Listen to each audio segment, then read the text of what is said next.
All right, here we go. Episode number 181, Destructive Free Podcast. We're having honest and necessary conversations. Conversations that you might not be having at your local Sunday morning service. I'm one of your hosts, Tech, along with Fred Green and Jay Blunt. What up? What's going on, fellas? What's up? You afraid of heights? Afraid is a strong word. I don't really mess with heights like that. Like, are you good on the ladder? Why would I get on the ladder? Okay. There you go. If I have to get on the ladder, Bro, you know it's high. So you ain't doing no ladders. All right. Y'all, you done got me messed up already thinking about planes and ladders. All right. But speaking of ladders, we are going to be talking about Mike Todd today. All right. Not the Easter service, which seems to be controversial. Mm-hmm. Yeah, I don't know if I have a controversial take on it. I have an aggressive take on it. Aggressive. Well, we got to start with your aggression once we get to that topic. You got to lead us off. Yeah. Because I have a prophecy. Oh, man. Okay. Strong cliffhangers here. Yeah. Aggression is... The first prophecy you have on this. No, it's just the first one that I'm saying. Uh-oh. Outright. Oh, man. All right, I'm looking forward to it. We're also going to talk about, which I feel like the Mike Todd thing will be a good transition from that. Can you love God and but not love his people? Mm-hmm. And I think that most of us believers would say, no, we love other people of God, but do we really? I think sometimes, and particularly in the body of Christ, those, and I had to reflect on this with myself, those that we disagree with, whether it be their theology, XYZ, we tend to alienate as enemies. And is that love? How do you operate in love with someone that you have theological or different agreements about, even in their approach? And I think so many times in the body of Christ, we kind of get in these cliques. Yeah. And it's like we get surrounded by people that think like us, and anybody that doesn't think like us, we don't really mess with. Yeah, and so I think, what does it really mean to love? Because, he said that they would know us by love. Does that seem to be the case? Yeah. Did you just hit music? Kirk Franklin. Oh, Kirk Franklin? Love. Oh. What it really is. Which one's that? All right. But how was you guys Easter, by the way? My Easter was straight. Went out of town. Went to Fredericksburg. Went to celebrate Easter with my wife's family. Okay. And shout out to Rose. Shout out Rose. You probably never hear this, but shout out to you. And the fam, the pals. And we celebrated with them in their new spot. And we had a good time. It was about 20 of us at the location. Good food. A lot of laughs, and it was good. They're Puerto Rican on that side. Come on, So, I eat some stuff we don't usually eat. My mother-in-law, she pulls out the rice pan. She makes some good, I don't know, if rice and pigeon peas. And so, does pigeon peas come from pigeons? Nope. They just type of peas. I'm not even sure what the real peas are, but they're. I'm about to say that's dope. Good rice. I mean, pollo, some type of chicken. Come on, potatoes. Sounds good. Pollo, yeah, my favorite. Pollo guisado. Oh, pollo guisado. I know him. Yep. Used to work at Sears, but yeah. So but. A lot of good stuff, and one of my favorite pizza spots I was able to visit on a way home. It's called Benny Vitale's, and this is all on Easter. No, this is before we left. Like we stayed for like 3 days. Oh, I see. And so on the day we left to come back up, we stopped by Benny Vitale's. They have these huge pizzas. Like we could not. Like a box of pieces probably this wide. It's crazy. And, you cut in 8 or 16s. 2 plates for 1 slice of pizza. Delicious cheese. Like, it's the best pizza I've ever had. One of my favorite pizzas. So, yeah. Good stuff for me. What about you, Freddie? Freddie Green. It was kind of rough this past weekend. We had my my stepmom passed away. Mm. So it was kind of a rough weekend, and Good Friday was actually the funeral. So it was kind of rough, rough. But outside of that, got a chance to see family. Mm-hmm. Looking at the positive, I don't want to end it on the. No, it was a good service though. It was good. Pretty Oh good yeah, service. and I appreciate you guys Yeah. for, again, like I expressed to you guys personally, to say it again. Really appreciate you guys course, coming of out course. with the love and support. But yeah, definitely keep us in your prayers. But afterwards, got a chance to spend time with family. Yeah. Didn't really feel like Easter this year. Sure. We had a lot going on, so we didn't really do anything necessarily. We didn't even get a chance to go to service for Easter. Mhm. But still got a chance to spend time with the kids Right. and do some family time. So it was nice. Yeah. My Easter was kind of secular. I just stay home. And I watched Mike Todd service, and No, you didn't. that was good. That was good. No, I was like, I feel weird around Easter. Thank you, Debbie. Good Friday. I just, I don't see I mean, it's a longer conversation. Last time I said something in passing that we had a long conversation about, we had to do another video about, but I get the joy in it, but I still don't find much. It's for kids, and then church goers that don't go. They call them CEOs. CEOs. Christmas, Easter only. Come on. Yeah. Yeah. Yeah, I mean, I find the opposite of joy doing Oh my God. doing Easter. Easter? Yeah. Particularly The good. day he rose was Oh, yeah, we talked about it last week. Remember on the podcast? celebrating. I still feel that way. One other thing I did though, Mm-hmm. on the back of Friday, Mm-hmm. we were in the area that I grew up in, Oh, that Capitol Heights, Mhm. Marlboro Pike area, Mhm. and I went back to a place that I used to get my haircut from when I was little, Mm-hmm. and I went and got a haircut there. Oh. Was it the same people? Sir? Nah, it was different people. But it was like next door to the place I used to get. Same shopping center. It was like one shop over. Wow. But I actually got my hair cut by the owner, which was pretty cool. Mm. Yeah, so it was kind of nostalgic. Then I went and got some chicken and mambo sauce Ooh. and some fries with mambo sauce. Like when you go back home, you gotta kind of do some of the things I enjoy doing. So when last you had chicken and mambo sauce? No? Oh my gosh. I haven't had it in a while. All right, wrong podcast. Listen, I'm just saying, like I did that. That was a part of my Easter weekend. We are vegan. I'm not vegan. What isn't Lent? No, you're supposed to do Lent for Easter. Give something up. One day I wanted to do Lent. Yeah, I don't wanted know. to do Lent. Yeah. I should probably do something. Everybody walks around with the ash. That's Ash Wednesday. That's Ash the Wednesday. cross on the forehead. I remember that. But I all must be right. giving up weird stuff during Lent though. Yeah. I'm not eating chocolate. Like, okay. Thank God. No chocolate for 30 days. No. All right. Listen. Because we had some technical difficulties and part of me being trifling, I wanted to play the video. Okay. But I'm pretty sure people have seen it Okay, we jumping right in. or heard it. Okay. I did want to have a short conversation before we go into the main conversation. Mhm. The Pulse, what up, bruh? About this Mike Todd thing. All right. For those who don't know, I guess we guys caught up. Mike Todd did not do a sermon for Sunday. He put on a production play. Mm-hmm. Okay. What has been called a Grammy level play. Right. I've heard it compared to the Grammys so many times by different people. Really? And, production value through the roof. It was a big play. He did not leave it up. He posted it, Mhm. Right. but then, and left it up for that evening and then took it down. Okay.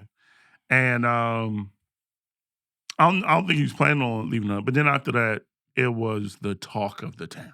Mhm. Yeah. People were upset. I mean, what they were upset about, there's a particular scene with 3 young ladies. They're acting like devils, and they're talking about dancing, shaking their booty, and there was some songs that they were playing that people didn't like about. Some people said it seemed demonic when they did the hell scenes, which, all right. So I'm sorry, I want to play it for you guys, boy. Yeah, but let's it's let all them over see again. it. Let's let. It would take forever. Oh, all right. I don't know what you're gonna show. I don't got nothing to show. Oh, okay. Never but mind. You don't have it. But if you guys, I'm sure most of you probably saw it. If you didn't see it, just look up Michael Todd, Easter, and then you will see somebody telling you why it's demonic. Or what they didn't like about it. Or what they didn't like about it. Why it's wrong. Yeah. Why you need to, we've talked about Michael Todd several times. We talked about Michael Todd spitting on somebody's face. We talked about Michael Todd. That's when it started. In the pool, when he was doing the thing in the pool, preaching in the pool, messing up the mic.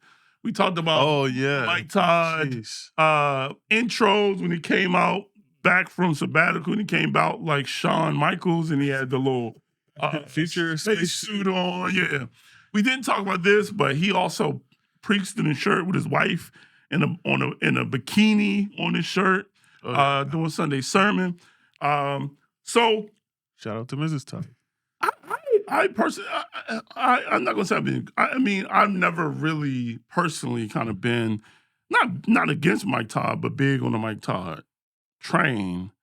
And and I just find the whole scenario of Mike Todd very interesting. And so, but we've talked about all those things and kind of been critical and address those things. But I mean, to get to the point, this is bullcrap. What is bullcrap? The outrage. I'm mad. The outrage is and I think it is the level of dumb. The level of dumb. Okay. And the level of I just don't like you or anything that you do. Yeah. Dumb. Yeah. Like he put on a play. Right. For Easter. Yeah. People are like, literally, they're like, look at these people. That looks demonic. It's a scene where they're in hell. I mean, and it's just like, what? It's like, we need to get more buttons. Tyrese, what from me? Like, we criticize, when I say we, I'm including me, we criticize Mike Todd for being theatrical. Right. Right? That's the great word. Right. He finally gets to do it in proper context. Proper setting. It's an actual play. And this is the thing, and this is why, we were talking about this topic before this Mike Todd thing happened, but this is my struggle with it because it really makes me like not stand certain believers. Because imagine, one, Mike Todd didn't write this play. He didn't write it. He didn't direct it. It was at his church. He said, I want to do a play. And imagine you spent your year, 6 months of your life, rehearsal after rehearsal, practicing, singing, praying. You want to make this the best production you can. You hoping people get saved. And you go out there. I mean, there are a bunch of people a part of this thing. Yeah, lots of people. You go out there. You're a part of this. You're giving your all. And then people like, that's demonic. Yeah, it comes with it. It comes with territory. Yeah.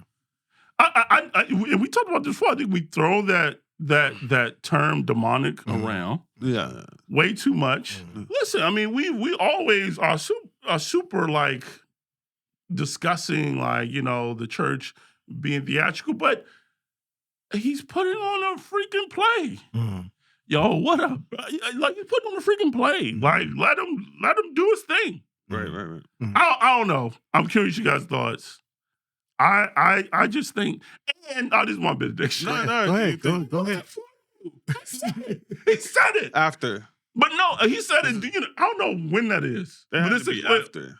No, it was before. I don't know. Either way, it was before. Before it actually happened. The clip I saw, like that. If we talking about the same thing where he was spitting. Sure, the passage we have the that was before that was before the play. Before the play, well, that's what it looked like from the little clip I seen. From what I just seen, it looked like it was after, but it doesn't matter. I mean, before he said I wanted to do a quality production, right, for people who are not saved. Right. I don't want to put on something for people who are saved that, he said that feels like practice XYZ. Right.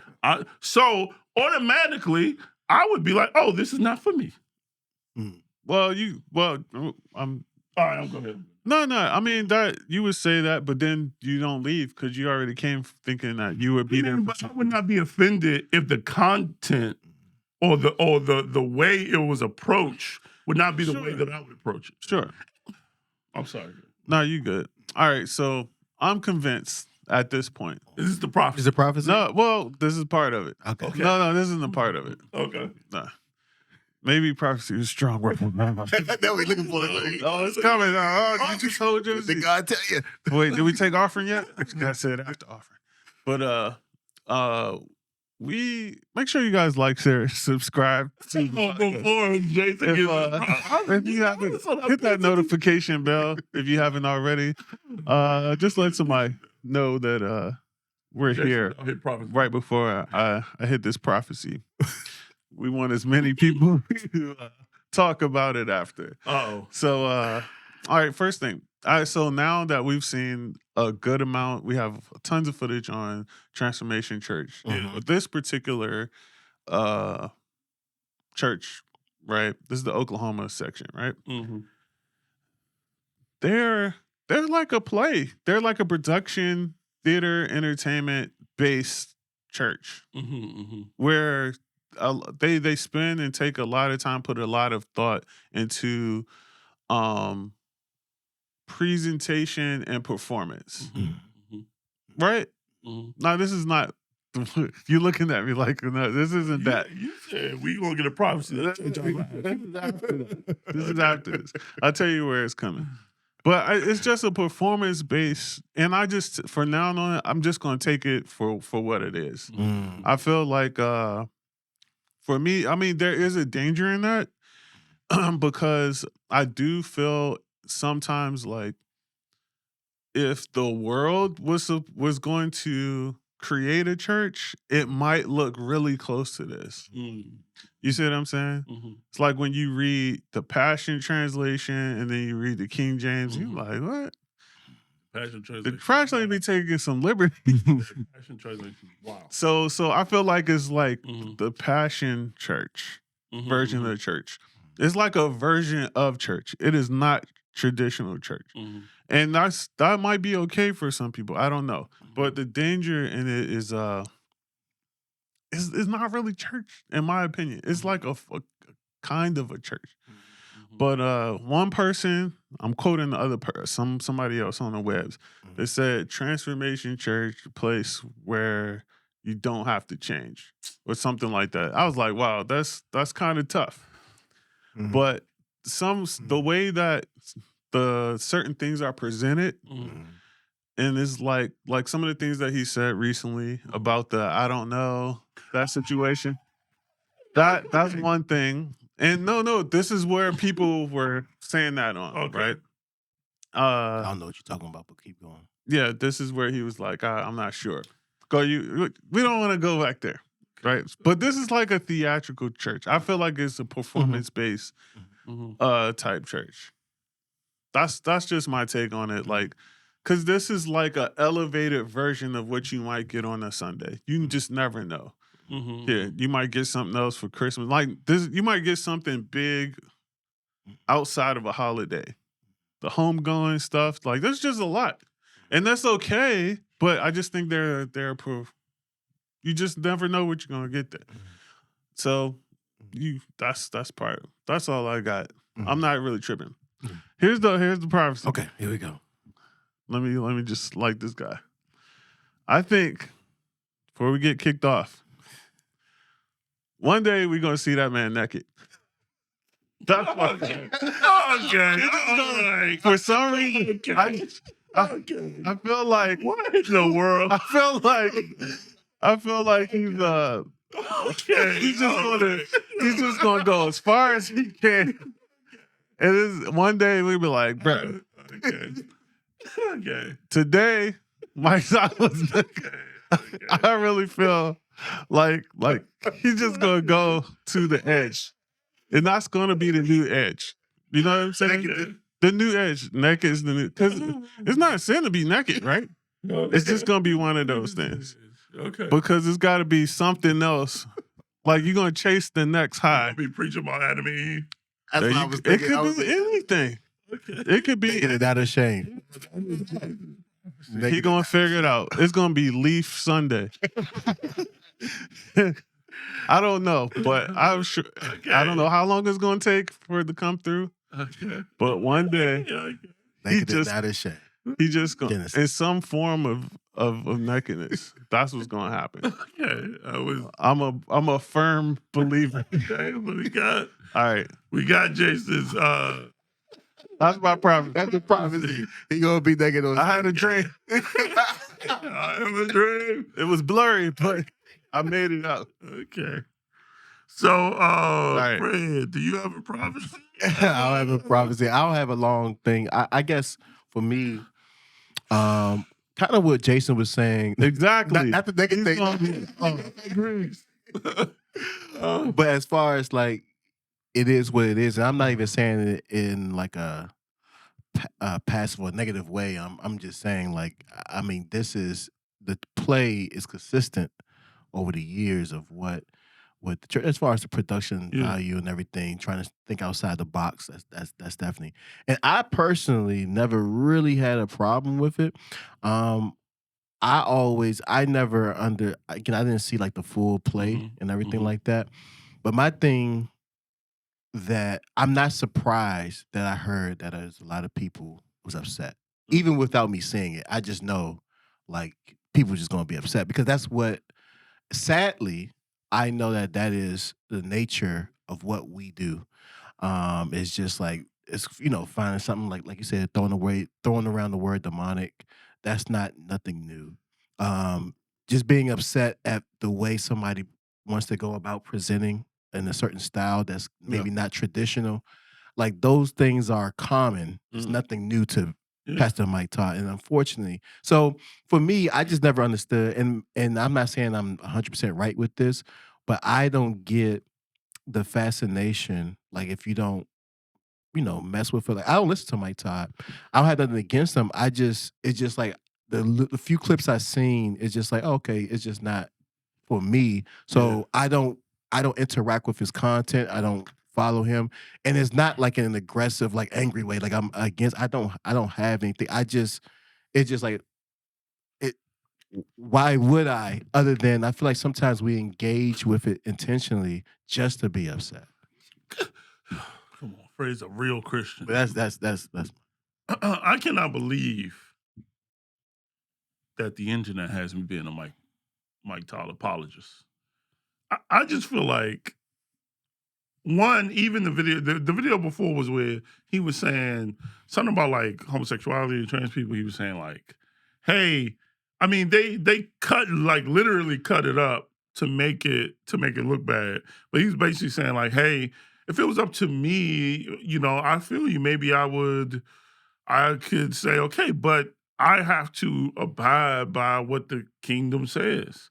And so the wording in which he said, maybe I would not have said it that way, but the context, I think most believers, if it wasn't Mike Todd, and if he was talking about a different scenario, probably would agree, which is all he was basically saying is, not my will. It doesn't matter what I want or how I see things. I have to submit to the will of the kingdom.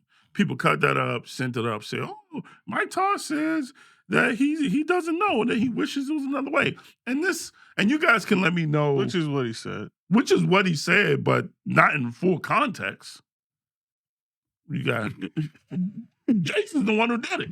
You guys let us know what you think about the play and about this before we move on. Let me say something. All right, so there was back in the day. I'm gonna say back in the day.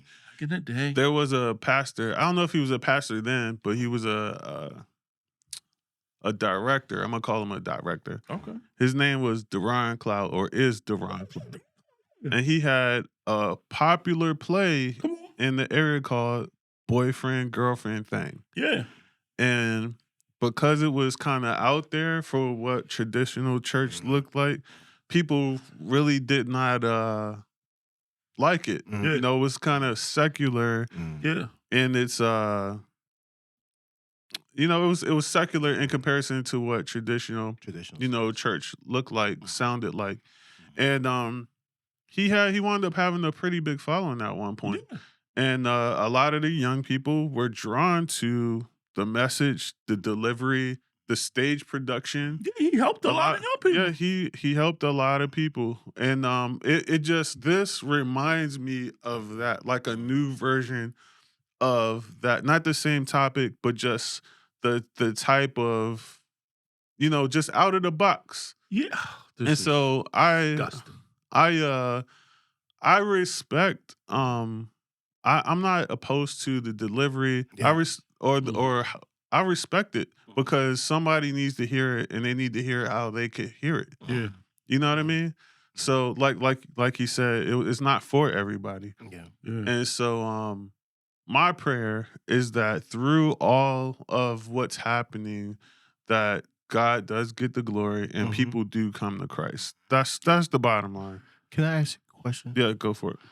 Is people, and you see more of the outrage, is people more outraged because it was done in the church, the play? Because I guess my question is, well, let's answer that first. I mean, part feel of like it, it's mixed. the big outrage things that I saw was one, the 3 scenes with the 3 girls. And there was these 3 girls who were acting like they were in the world or they were the devil. We don't know because the play isn't up. But they were basically saying like, hey, we're going to go party. And they did a little shimmy sideways. They seriously I did ain't not got do no, it. one of them said something about, I Yeah, ain't got no booty, XYZ. And so that's the one I've seen the most. The other one was with the fire, where the people were in hell, and Christians are literally like, that seems demonic. Okay, sorry, go ahead. So Tyler Perry plays. Oh yeah, Tyler Perry. His movies. He has a very, very, very high church Christian following. Yeah, for sure. Hello.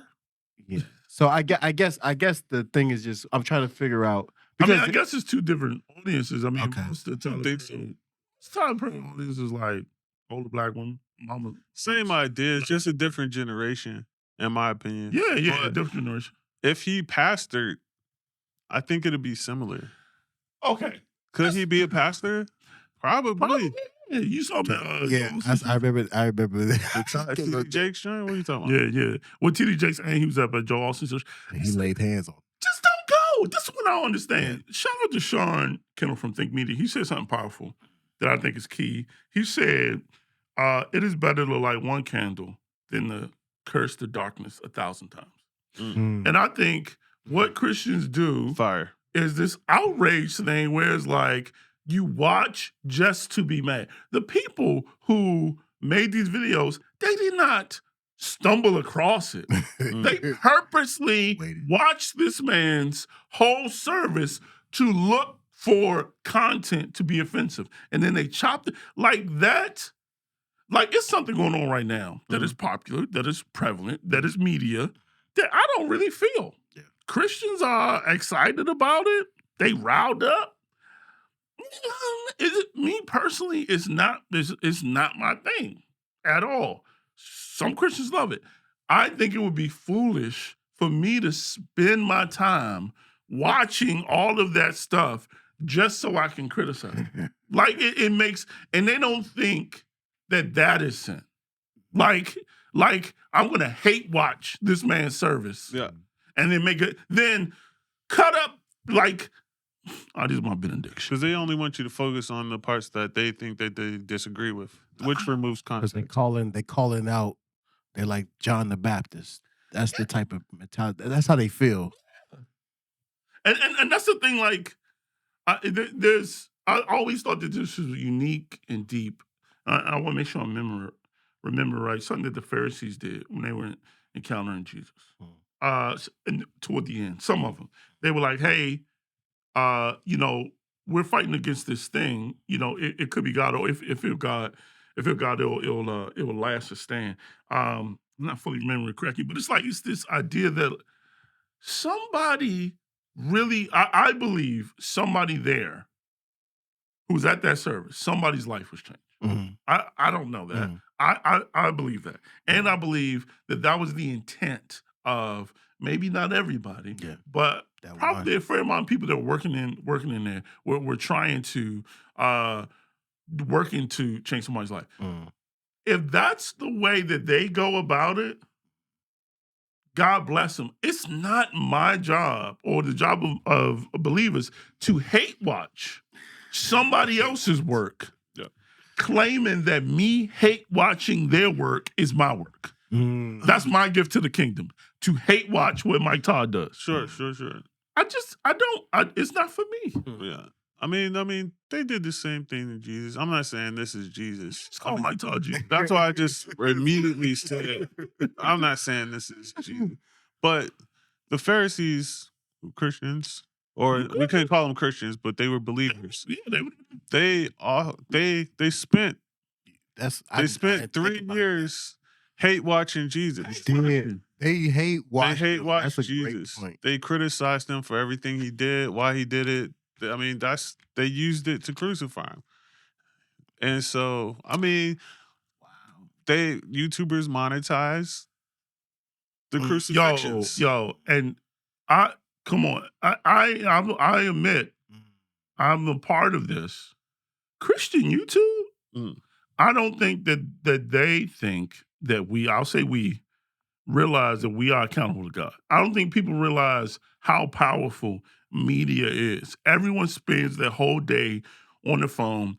They get their information from other people. It's not like people don't read, people don't experience things live anymore. So a lot of information is coming from media or other sources. So if you, as a Christian YouTuber, are manipulating another person's service just to stoke outrage and to be able to monetize that so you can have something new to talk about, right? That's evil.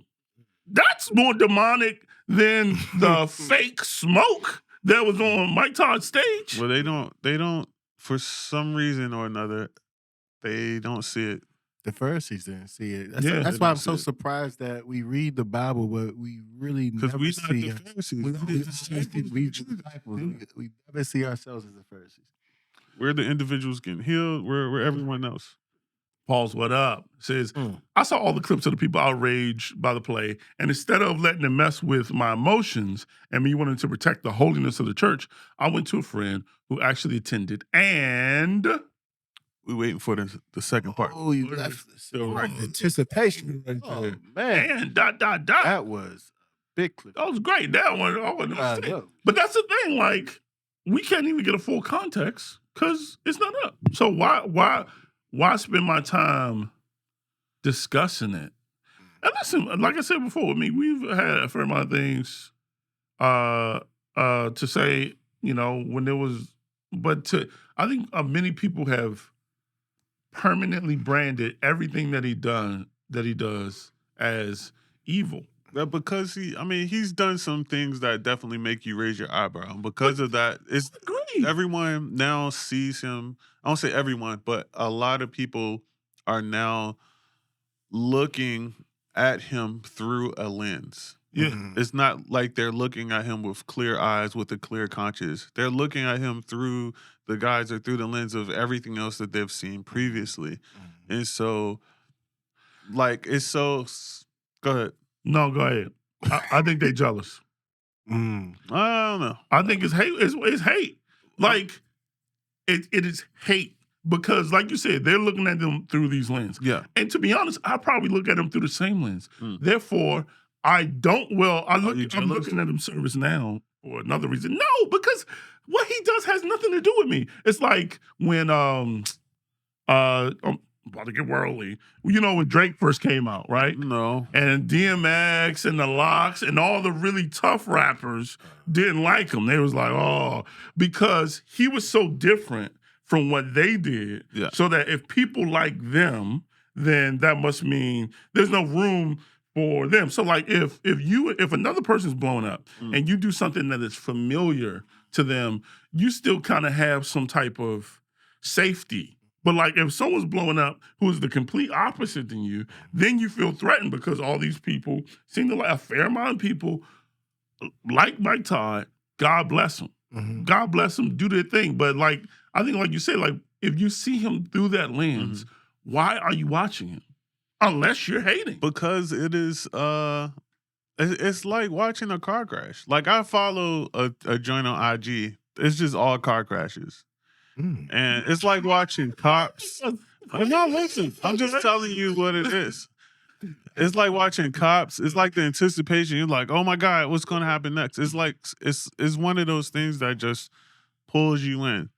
I agree, but I think the amount of work that it takes for you to watch those car crashes, take it, edit out certain parts of the add your video, post it, tweet it. Well, they benefit from that. Yeah. They benefit, they personally. But they feel like yeah.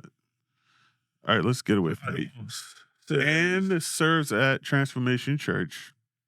And after she explained what the premise and scenes of the show were, I'm good. Sure, I think some scenes may have been unwise and tacky, but it pointed to Christ, and people were saved.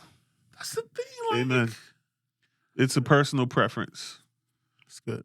Like, do your thing. Like, if that is, and I get it. Some people feel like, oh, this person is like watering down the gospel, attacking the gospel. Like, something Pastor Dave said to me that really always stuck with me was like, if you feel like someone is doing something wrong, then just do what you do better.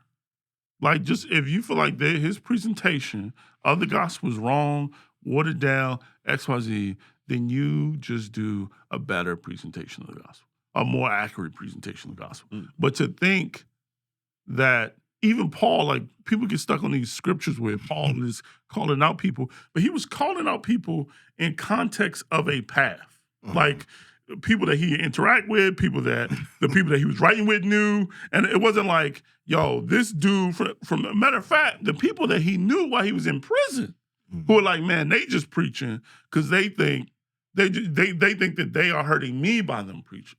And he's like, I don't care as long as the gospel is preached. And it's like, this hate watching thing that we do as believers, it continues to position us on the sidelines of Christianity and not being active in the work, which is the thing that God's called us to do, to be active, to be believers. That's it. I'm sorry.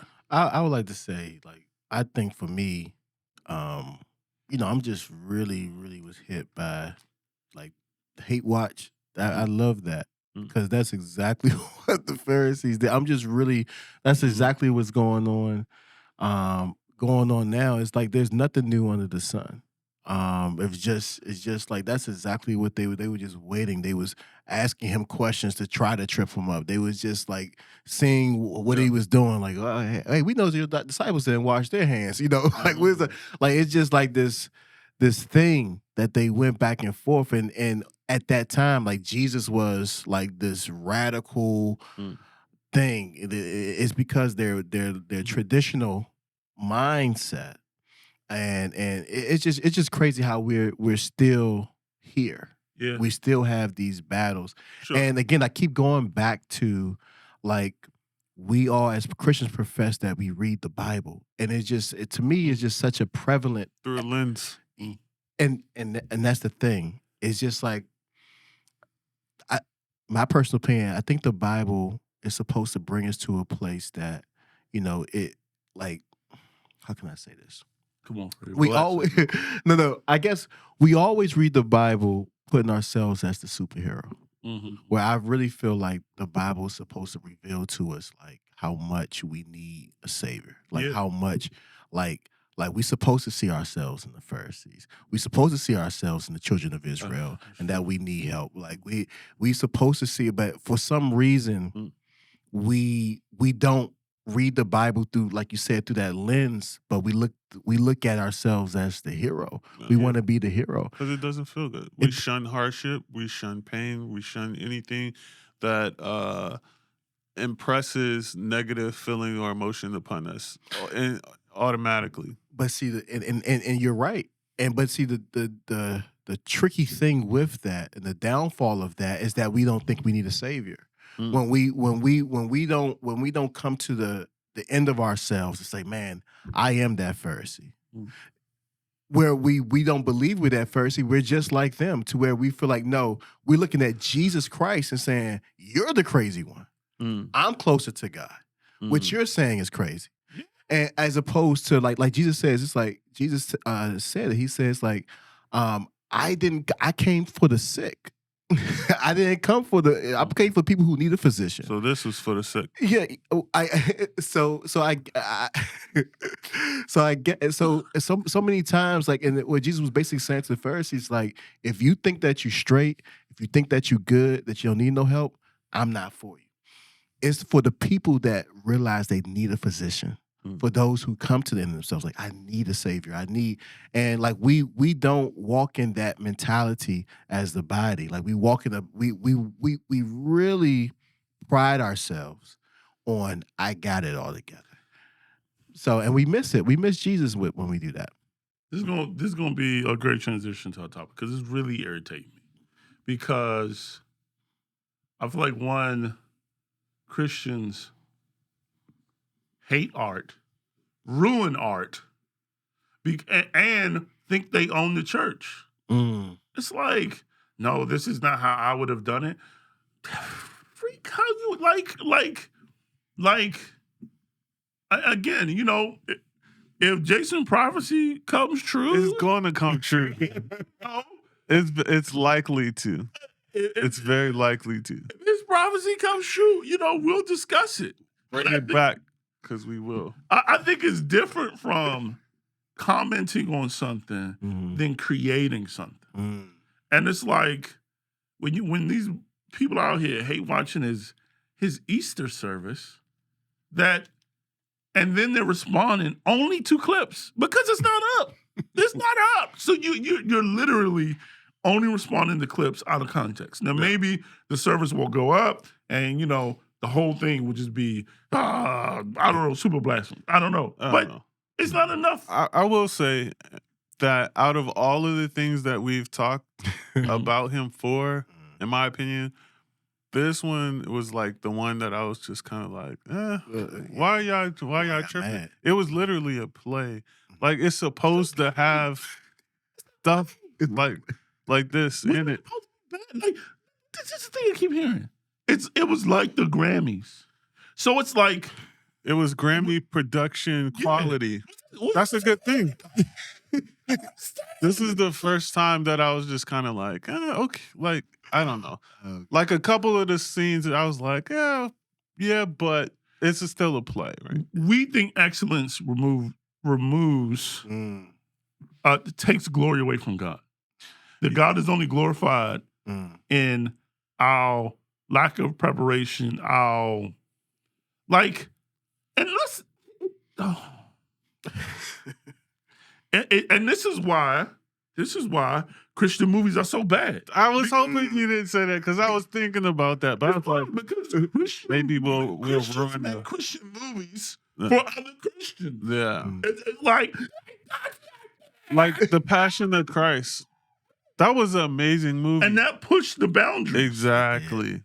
But this, like, God's not dead. It's not unbelievers that are like, man, I cannot wait till God's not dead. 18 comes out. No, it's some believer who only watches pure flicks that's like, man, listen, we need more. And I think the reason why Christian content is so bad is because we are selfish with it. We're selfish. We don't care about how people feel. We only care about protecting our traditions, protecting the culture of, and I think this is why Christian nationalism is so easily blended with Christianity, because it's about protecting culture and keeping things the way that we've always been used to. Right. And it pushes out diversity. Mike Todd is not for me in any way, shape, or form. Yeah. But for whoever he is for, God bless him. Even if it's not, I don't think that everything, you know, Paul says one plants, another waters, right? Sure. So it's like, well, if you're bringing them in to this play, which I don't understand the play. If we say Mike Todd's preaching, I agree. I think that there is an issue with the way we preach it. I don't think Mike Todd created that, though. I think people do that all the time. And depending on what church you go to, you don't have an issue when your pastor reads the Bible, makes up why Jesus did it. There's plenty of churches out there. He just has a light on them so people see it. There's 1,001 churches out there that just be doing the most. I seen one recently. I ain't gonna say no names, but I was like, what's his name? Say? I don't know the name. I have no idea what the name of the guy is. But he was doing a lot. A lot. A lot. A lot. I don't know which way you're talking. You know what he talking about? I didn't know we in sync. I didn't know we was gonna be if we say, but no, we gonna move on though. Who? Okay, what did he do? Tech, we moving on. Okay, we moving on. Hey, like he said, if you want to know what he did, type in the chat. No Question mark. a lot. It was recent. Tech, we moving on. We moving on. We moving on. There was a pastor, and it wasn't my time. And Tech, we are. It's pastors everywhere. That's the point we're saying. It's pastors. What did this? Oh my God! I just want to know what he did. All right, we're moving on. Moving on. Tech, we're moving on. You are focused on that. You are. He hates me. He don't want to be in. All right. You had to be there. Was it in person? All right, we moving on. Okay, moving on. I got a separate chat with him. I don't have it.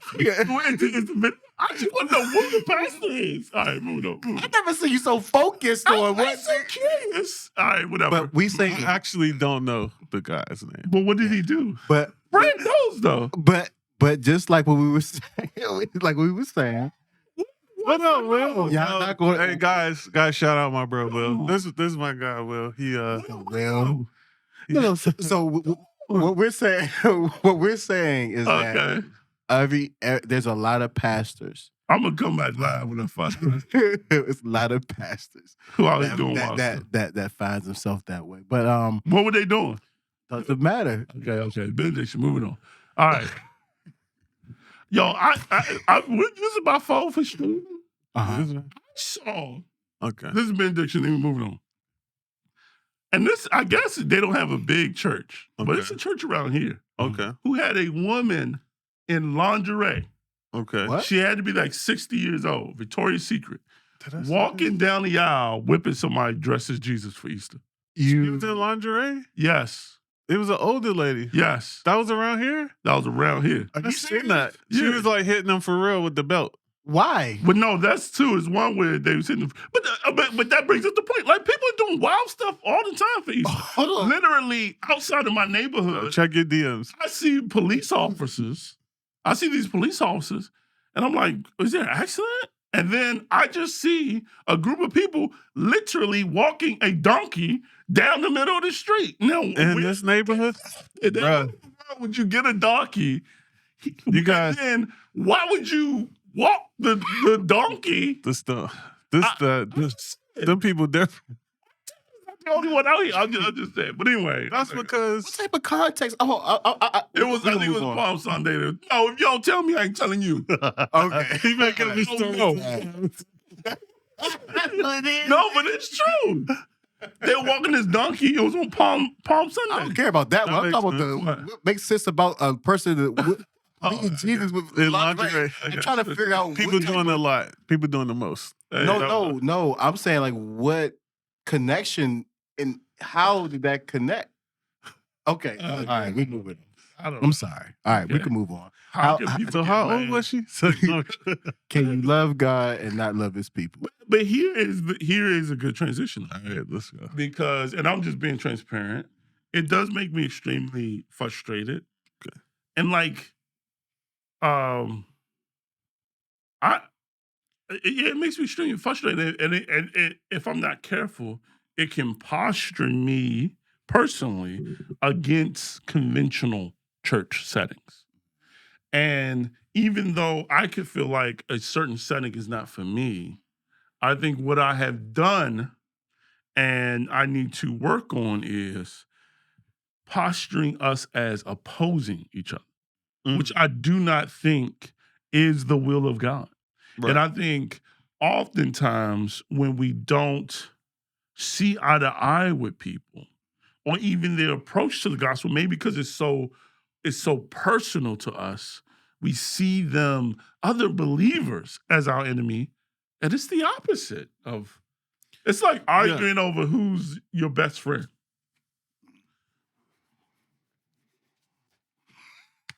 You know what I mean? But maybe because that relationship with Jesus is so close that it's like, no, this is how you love them. But really, hey guys, you're all my friend. You know what I mean? Like you guys, the love you have for Jesus should be the connecting point, but the love we have for Jesus seems to be the dividing. Okay. What do you guys think? I don't know. No, I'll start off. Well, this is something. So it's the division amongst. And what is real love? Because we'll say we love believers. Like we'll say, yeah, I love everyone, but that love, is that real love? It's probably conditional. And I say it's conditional based on our differences and our likes and dislikes, or our what we agree on or with, and we just don't do a good job at loving. Period.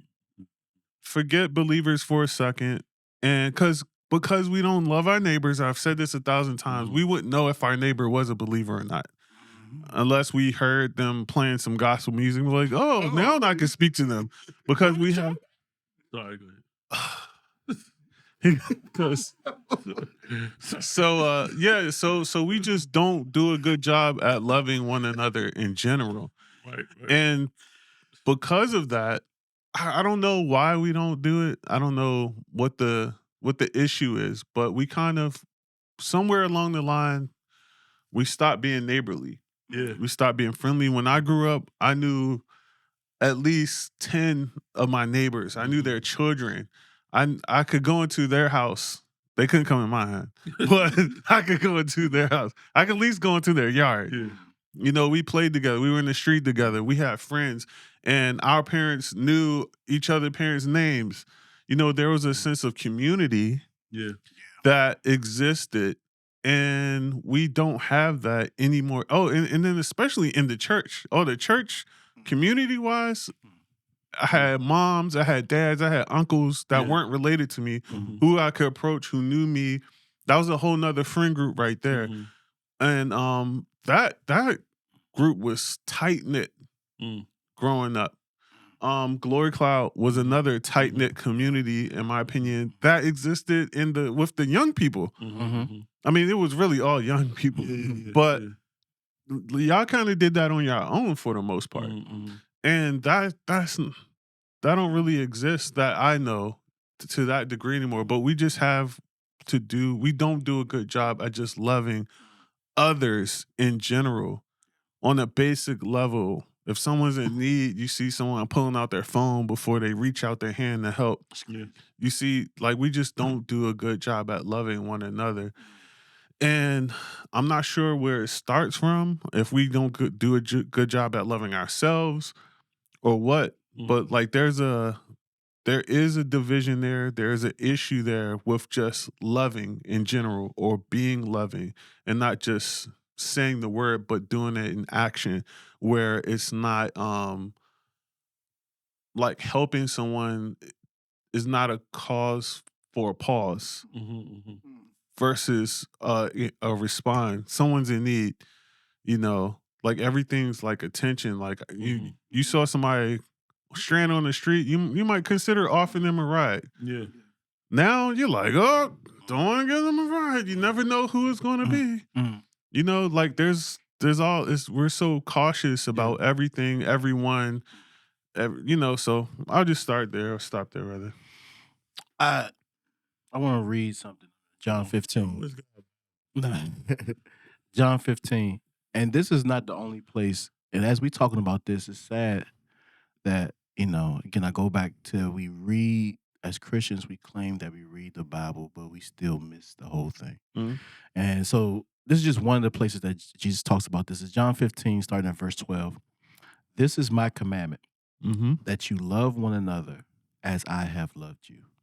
Greater love has no one than this, that someone lay down his life for his friends. You are my friends if you do what I command you. No longer do I call you servants, for the servant does not know what his master is doing, but I have called you friends. For all that you have heard from my Father, I have made known unto you. And I'm going to stop there. This is Jesus talking to his disciples, and he's giving them a command. He's giving them instructions. He's giving them something that he's leaving them with something. And that is for you guys to love one another. Out of all the things he could have said, out of all the things that, like the things that we care about, if you think about the things that we as a church hold to top, one of the things that we don't talk a lot about is how to love one another as Jesus loves us. Key point. And that's the key point, because that's what Jesus said. I want you to love one another as I have loved you. Wow. It puts a different type of responsibility of how to demonstrate that love. And that type of love is not something that comes natural. That's the type of love that's something that you have to learn. That's the type of love that you have to have a relationship with Jesus to experience. Like, what does it mean? What does it mean when Jesus says how he has loved me? Like, okay, let me go through that. What does that mean? And so that you be able to properly demonstrate that same thing to your fellow neighbor. And again, this is not the only place where Jesus have made mention of this. This was, like, we all know about the times where he said, what commandment? Jesus said, I'll give you 2 commandments. Love God with all your heart. And then the other one is just like it. Love your neighbor as yourself. Like, there is plenty of places to say, who is my neighbor? Then he gave a parable about 2 opposing people who don't like each other, and to demonstrate of the level and the magnitude and the depths of what love that he commands us to have, is that even with somebody that you disagree with, even with somebody that that you may be on opposite sides with, the extent that Good Samaritan went for the other person, like that, I think we miss the whole thing, the Jesus teachings. Like, we really, it's so crazy to me how we could read the Bible and then really miss that. And I agree with you guys. Like, we don't focus on, loving one another. We don't focus on it. It's sad. Yeah. And that's the thing that's the command. They said, this is the command I give you. That's just such a powerful thing. I think, and I close it out like this. I think so many times, like, we are just like the Pharisees. We are just like, still back in the time to where we're looking for those 10 commandments. We're looking for this and that, do this or not do that. But Jesus says, like, look, just giving you, this is what I want you to focus on. It's loving God and loving people. Loving God and loving people. That's the focus. And out from that, like Paul broke it down later, fulfills the law. It fulfills those things. But we don't believe that. We don't believe that. So we get caught up in these little do's and do nots. So now we have problem with plays, and like okay, because that doesn't look right, or that is, so now we quibble about that, and it's just sad. It's sad. Discord. Yeah, I mean, something you said reminded me. I was trying to look at the comment section of Mike Todd's videos, and I'm sure you can look at the comment section, anything, and I think what you said is a profound reminder that it's not just love; it's to love him the way that he loves us. And who did Jesus persecute? You know what I mean? Like, when I say persecute, I don't mean it. I feel like, hey Siri, what's the definition of persecute? I don't mean it in the way when we hear persecute, we hear like persecute Jesus. Serious, worse. The worst ever. The worst ever. Siri's like the person you hired and you're really excited about him, but now you kind of stuck with him because you hired him. Yeah. And you're like, man, it's gonna take me a lot to fire you. I can give it to you. I was about to look it up. Thank you. To her, she's like, do you want me to do what you asked me to do? Didn't I ask you to do it? All right, so persecute, to harass or punish in a manner designed to injure, grieve, or afflict, specifically to cause to suffer because of belief. Now, that that belief, that belief to me is key because it doesn't have context of whether that belief is correct or wrong. It doesn't say it's only persecution if that person believes things the absolute right way.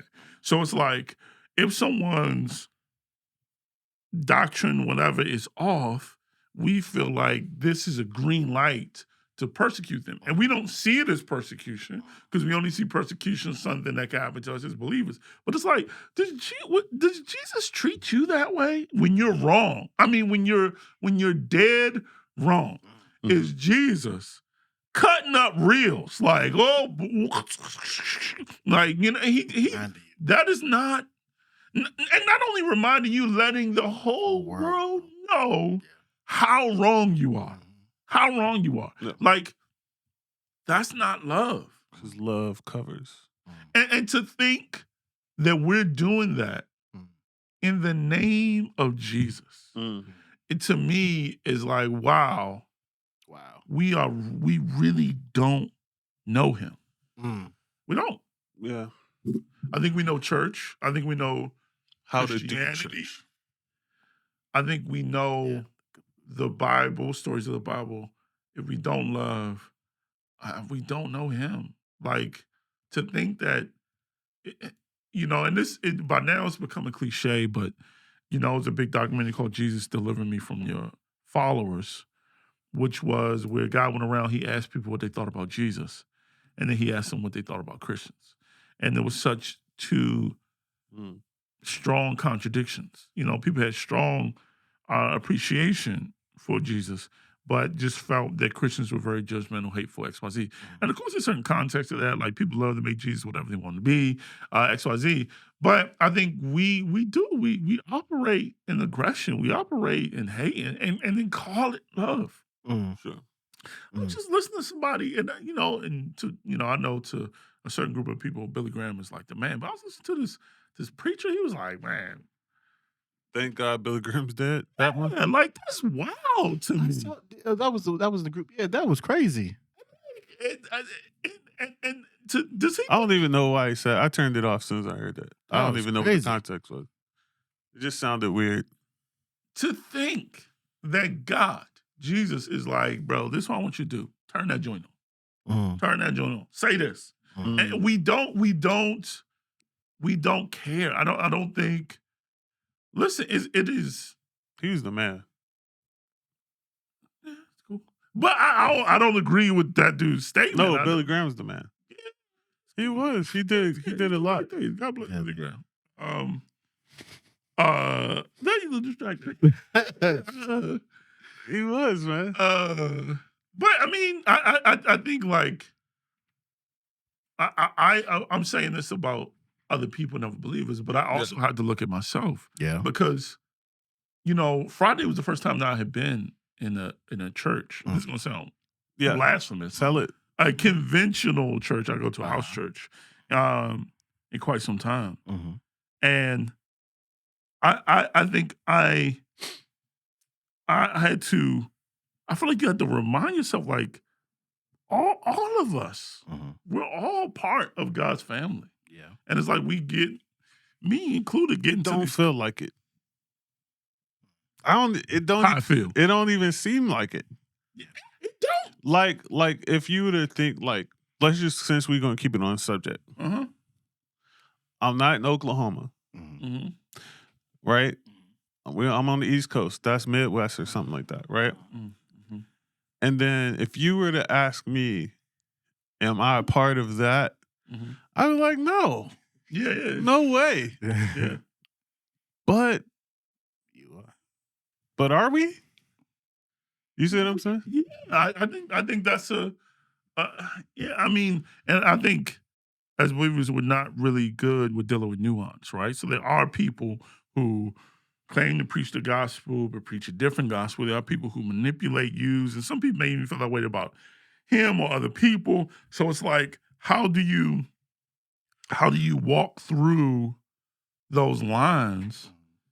And I don't think that there's a clear cut way, but I do think we don't even try. We're just like, freak that dude and like, I think at bare minimum, like, okay, you think about like when this is a rough comparison, but like when Paul and Barnabas They had to. disagreed, they split ways. Paul wasn't like back to back, and doing diss records to each other. This like, bro, we see this differently. I, in my conviction, cannot go that way. He's like, in my conviction, I can't go that way. Then we just gotta go. And through that, God's providence, the gospel is spread and preached. So and so I think like, yeah, it's we disagree and we disown.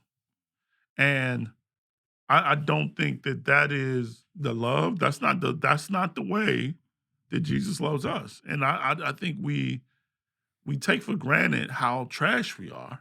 So it's like, I just feel like it's a certain bit of self-righteousness. And being reminded of it, I just I feel bad that we claim to love God, but don't really care about what he has to say. No. Or what he prioritizes. Will says, do you believe the faith should have gatekeepers, guardians to uphold the truth? I think that's a great question. Like, and I think there's certain scriptures where people kind of, and this is why I think context, we always talk about context being important. But no, I don't. If there is, I don't think there should be that way. I think about when they were coming for Jesus, and then, Peter grabbed his sword and cut off that dude's ear. Yeah. And he's like, bro, if I needed you to defend me, you know what I mean? Like, I am good. I could defend myself. And I think we are. Sorry. That joint just played in my head. Like, I was there for like 2 seconds, and that joint just blew me. Like, I was Peter just now. I'm like, bro, they trying to kill you. They literally have you in chains right now, and you're whatever, man. And he healed the dude. I think. Yeah, that's how I'm going to deny you. And he told Peter that you live by the sword, you die by the sword. And we got our swords pointed at each other. Yeah. Like, pointed at each other. Yeah. And, you think about Paul, who persecuted Christians. Yeah. And he became a influential figure in the faith. If not. Yeah.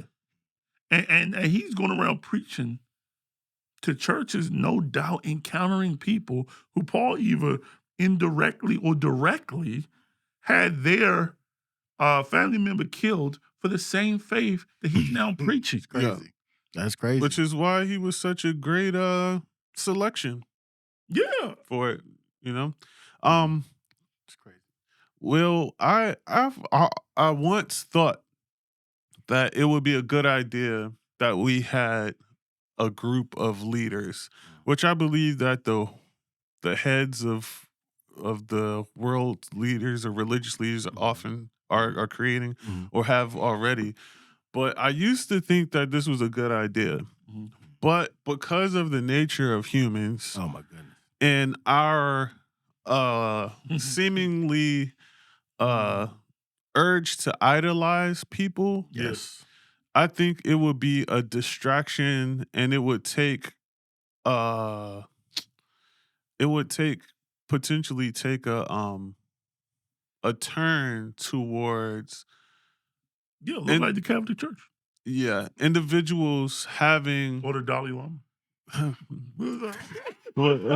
will have a relationship to people will have a relationship with those people versus having a relationship with God. Yeah. I think it would take place.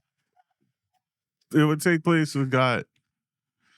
And people would substitute a relationship with these individuals over having a relationship with God. I think that would be a huge issue. That's the issue that I foresee. It sounds good in theory, but I think that was the reason why Jesus, came, why he died. He tore the veil. The veil was torn. So. That was good. You really won't do that. I mean, yeah, that's what I think. I used to think was a good idea, but now not so much anymore because, we now have the ability to have that relationship. And he can reveal to us his word himself, which is a beautiful thing. But I think if we have that substitute in place, people won't they won't do the work themselves. They'll just rely solely on someone else's relationship, with God, I suppose, to go through. Completely agree. First of all, kudos, Jason. For Nah, you good. It was distracting. No, I mean, I agree. I guess trying to transition to a solution. Yeah. How do we? I mean, I guess you have to be intentional, and particularly with people that you disagree with. How do we intentionally work on building a real love relationship with those people? Because I think one way is probably fellowshipping. Because how often are we in a connection with people that we disagree with that we don't have to be, whether it's not like work or something? Where how often we're working together with people that we disagree with. Yeah. So for me, so when my wife and I have a disagreement, right? I have to remember that we're on the same team. And so when you disagree on the same team and if I have to win, then somebody else has to lose. And that doesn't work for a team. So when we have a misunderstanding or we don't, our ideas don't align, you have to come with a heart of just trying to gain understanding or someone else's perspective. And that changes the way we talk, changes the way we listen. And as long as I'm not trying to be right, then that helps. I found that helps. So I use that example because I love my wife, right? So if we love one another, I'm not trying to impose my views upon you. And if I am trying to impose my views upon you, my opinions, etc., how you're not going to respond in a way that's going to make you open to hearing what I have to say anyway. So I think our approach to just conversing with one another and not necessarily trying to be right, but let's just dig into the word together. Let me not come with my opinion on the word. Let me come let's just we can do it in a way where it's not like who's the better cook. And what can we work together that we agree on? Like, can we start with what we agree on? Yeah, like how can we can feed the poor? Can we agree that Jesus wants us to feed the poor? Well, whose money are we going to use to buy the things? I mean, and I think about like, I think we need to get in more situations and I think this is something that I lost not being at conventional church, and that is being in fellowship with people with a different viewpoint than my own. And I think a lot of times, because we are so controlling, we either only seek circles that we're in a context where we all agree or think a certain way, or we don't add people to those circles, or if they think differently. But I think being in context of working toward a goal with people that I even have fundamental differences with. That was a Freudian slip there, whatever you call it. But yeah, differences with, and because we like, and I think sometimes when we disagree with someone, we assume their intentions. It's like, this person is doing that for that. And I mean, it's a nuance. It's a battle. It's still people that like, I probably wouldn't hang out with John Gray. If he's paying, I would. Let me add one thing real quick. So on Saturday, you got something? Yeah, back away. On Saturday, I know I'm making you wait. On I think was it Saturday, like last Saturday or whenever it was. Yeah, it was last Saturday. we were out and about in DC with some people, Christians, some other Christians, and we went past just some Jehovah Witnesses that were out there, and they could not, for the life of them, just walk past, just keep going. They wanted to talk, and they wanted to, you know, kind of go back and forth. So I kept walking, but I kept my distance. And after a while, I was like, all right, come on, we got to wrap this up because we waiting at this point. So I went back, and they're in deep conversation about stuff, differences. Yeah. About differences. And it was just going on too much. I was like, I'm listening, like seeing if I need to insert myself anywhere. I'm like, none of this is really worth talking about. At least not this part of the conversation. I was like, not like what are we debating right here? Why are we looking for something to like? Let's just enjoy the cherry blossoms, because this conversation ain't bringing about much of nothing at this point. So it's just, again, just going back to just that, like, I don't know. Yeah, no, I think that's a great point. Fred's got some. I'm not going to read the whole Bible.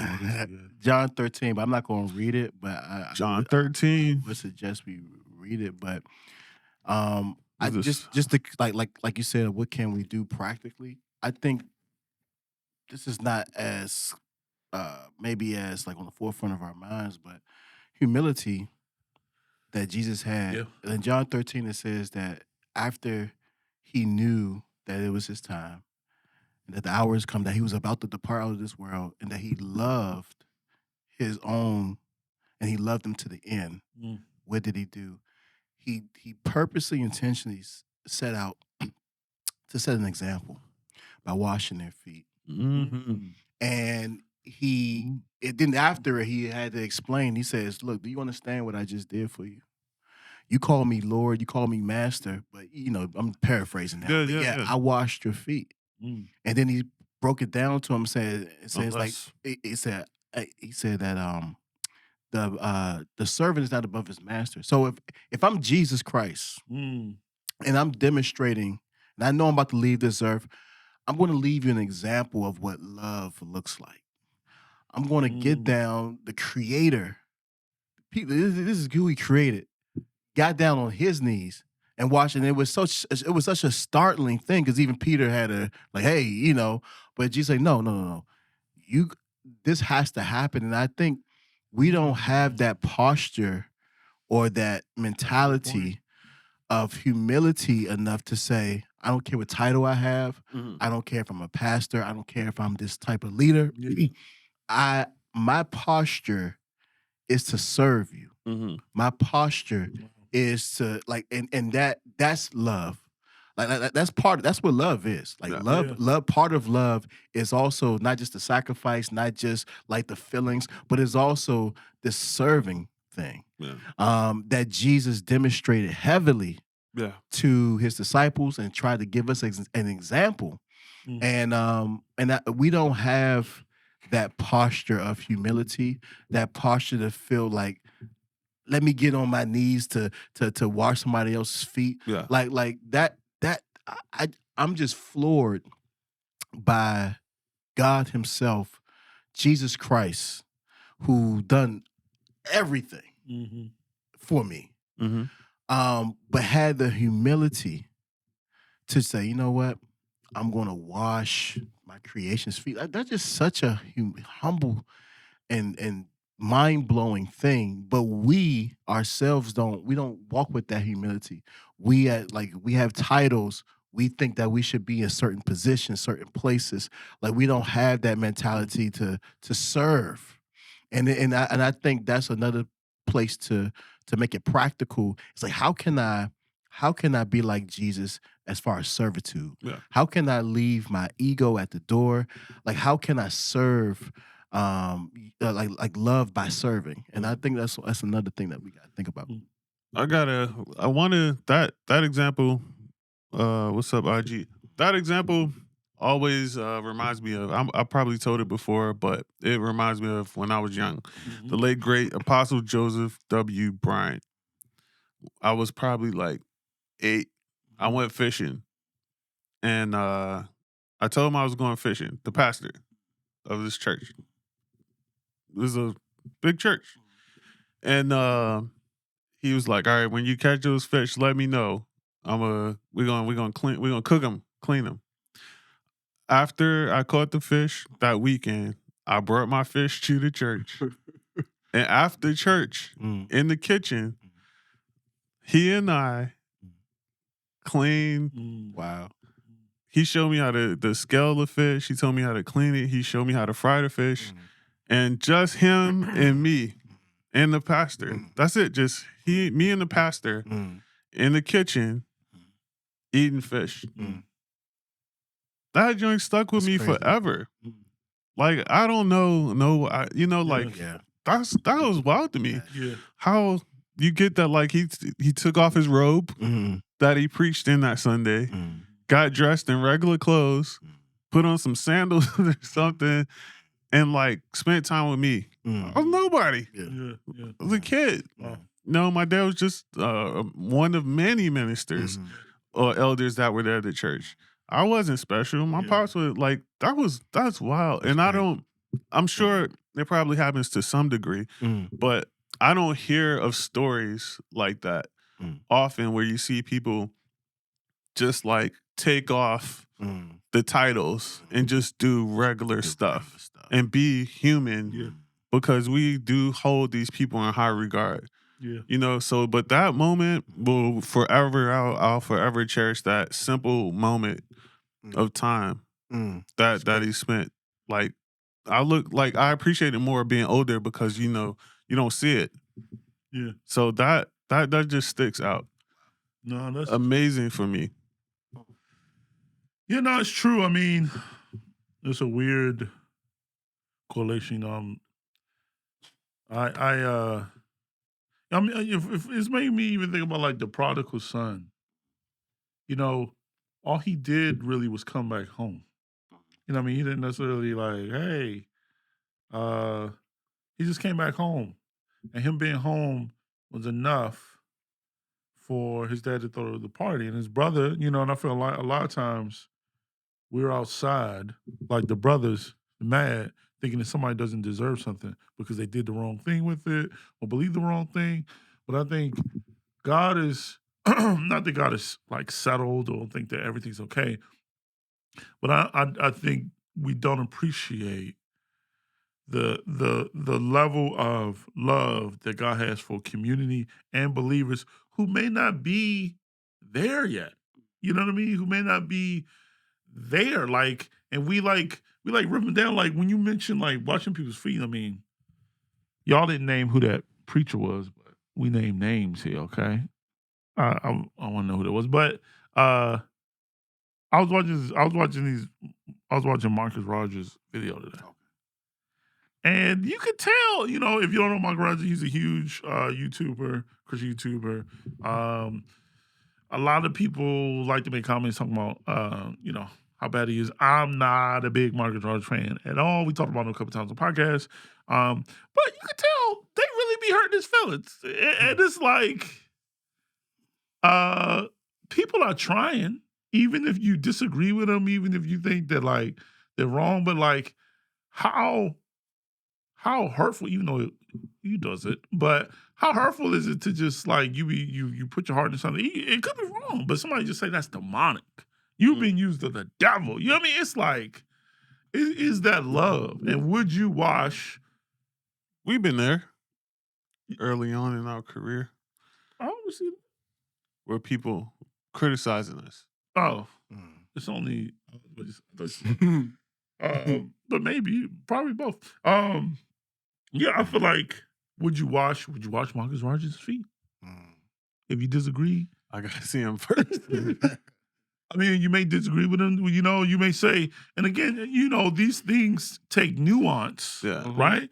But we don't like nuance. We want law. We want, okay, in this situation, we always do this. And in this situation, but it's like, no, like, of course you have to be discerning. Of course there'll be people who come in like wolves and they'll say they are of God and they're pretending, but like, we can't treat everybody like they the devil. Yeah, for sure. Yeah. We used to actually practice foot washing services. Yeah. We don't do that anymore. Yeah. I used to. I've been to a couple of services like shout out to Deacon Simon. Yeah, yeah. Every year, me and Deacon Simon. Jacob Hippie. The pulse, whatever. Let's go back to this comment. It says, I think it's doing our best to change how we see others with different eyes. Scripture tells us we can't love God and not love his creations, people who he loves. We need to humbly check ourselves and, humble view of others are messed up. But loved by Christ. Yeah, we're gonna get this. And I think it's time to help. Oh, sorry, I'm all over the place. I think I'm like having a dialogue and reading. I'm off my ADHD meds. I think in time, that helps our ability to view each other better, even with disagreements, and then being empowered to love by the Holy Spirit. Yeah, I think it is a certain level of humility, because I think we do get into this thing where we think our perspective on God is the right perspective. But yeah, I think it's just a certain intentionality that I am trying to be more aware of in my own life. What does it look like to love those that you disagree with? And right now, for me, it has been to remove them. And I don't think that's love. You know, when you help a person, you show love that way, you don't know if you disagree with them or not. Yeah. It's not even relevant. You don't know what their views are. True. You don't know what they believe, what they don't believe. You don't have a clue. And you don't ask it. Yeah. Before I assist you in your time of need, I just need to know. That's probably how they would. I just need to jump. I just need to know if you can. Like, before I do this, before I give you a jump, I just need to know, what your views on theology are. Like, bro, what's up? Always. Oh, go ahead. Sorry. No, you good. As long as it corresponds with what I just said. But I'll never forget this. Me and Debbie, we had a flat tire. Right. We in Virginia. We were stranded. Everything was closed. I'm looking for a gas station. And so to try to get a tire, we didn't have any money for a tire, and we had the wheel lock on. We couldn't get the wheel lock off to change the tire. The last mechanic we went to, it kept it. And so I'm looking for a place. I'm coming back. I see this guy at the car with Debbie. So I'm like, okay, maybe this guy's coming to help us. So I go over there, I'm telling him the situation. He's looking at the wheel lock, and he says, I see you got this situation going on, but can I tell you about my Lord and Savior Jesus Christ? And I was like, bro, if you don't get the freak out of my face, like helping us was off it did like, hey, that's terrible. I know you got that thing going on, but for him, the thing that God wanted him to do in that moment was not to help me. It was to make sure that he did his duty of saying, let me tell you about our Lord and Savior Jesus Christ. That's crazy. And I think like we do that in different contexts when it comes to different people that we disagree with. Like you said, it's like it's like, don't ask, don't tell. Awkward. But it's like there's probably plenty of people who we help that we would disagree with. Yeah, exactly. But we don't know what they believe. Yeah. But now that if we know somebody who we disagree, it's like, nah, you better repent first. Or this happening to you because of that thing that, like, it's not love.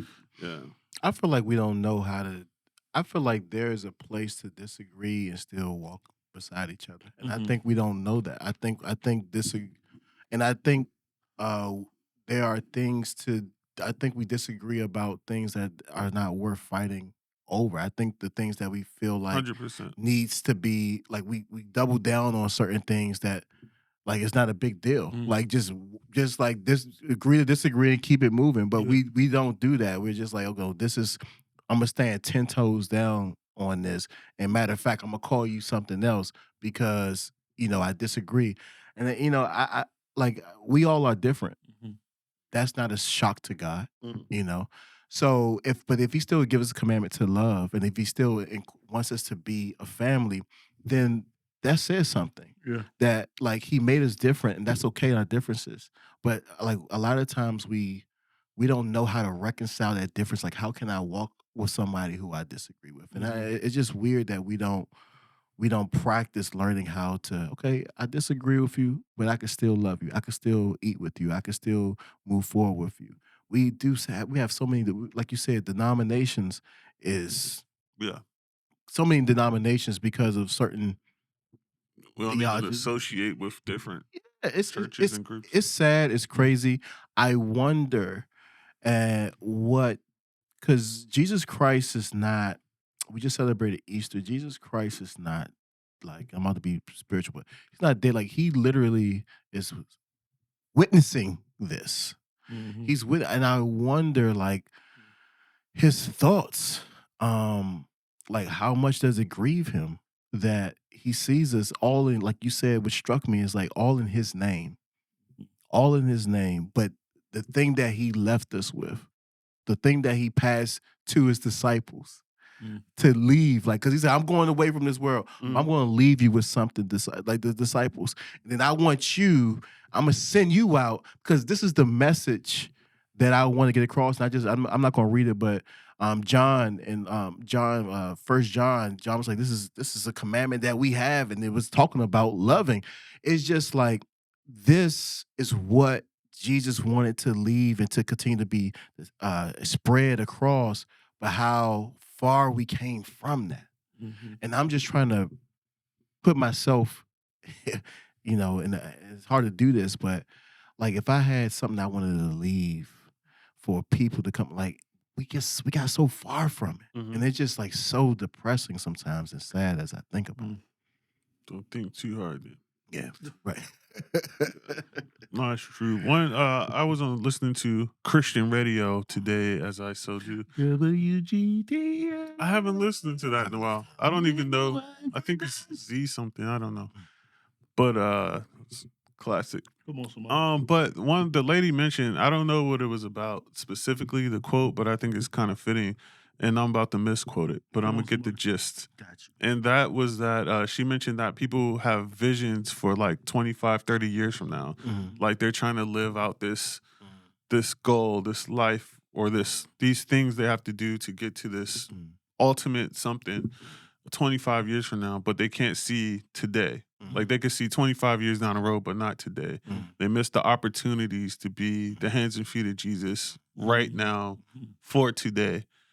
And I just thought that was I thought it was powerful. Yeah. It made me kind of take a step back and think about, like, I leave out the house with this goal to do this thing for, that has something that's supposed to benefit me, 10 years from now. Yeah. But like, what am I missing today? What opportunities am I walking by? Who am I walking by? Who am I supposed to be impacting? Whose groceries am I supposed to buy? Like, these different things that we're not really focused on. We're kind of living blindly sometimes, so we can't love. Yeah. Because a lot of our daily activities, routines are about selfishness versus selflessness. And so yeah. So when God says, love your neighbor as yourself, or Jesus said, love your neighbor as yourself, we're just loving ourselves. Yeah. We're just loving. We're not really doing a good job at that. So back to I agree. I think, and I'm mentioning this because I think it's a reflection of something that we do personally. I think if you look through the amount of content on Christian YouTube, which I hope the nuance of this makes sense, because we're on Christian YouTube, but because we are part of that ecosystem. But I think it's a need to acknowledge that the ecosystem is unhealthy, is a problem.